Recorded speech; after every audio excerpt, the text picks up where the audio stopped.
নমস্কার বন্ধুরা, আমি সুতৃষ্ণা। ছোট থেকেই আমি বই পড়তে ভীষণ ভালোবাসি।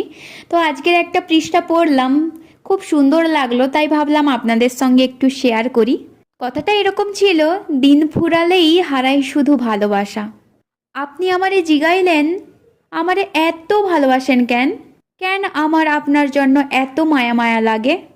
আমি কইলাম, আমি বিশ্লেষণ কইরা বলতে পারমু না কেন এত ভালোবাসি। আমি কবিদের মতো গুছাইয়া মনের ভেতরের কথা প্রকাশ করতে জানি না, শুধু জানি, বুঝি আপনারে অনেক বেশি ভালোবাসি, আসমানের চেয়েও বিশাল।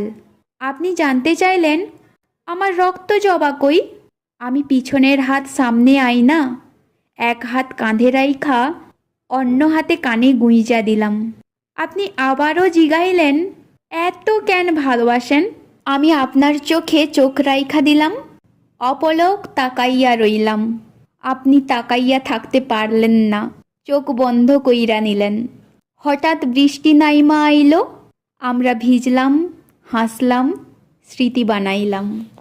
লেখাটা সুন্দর ছিল, তাই না?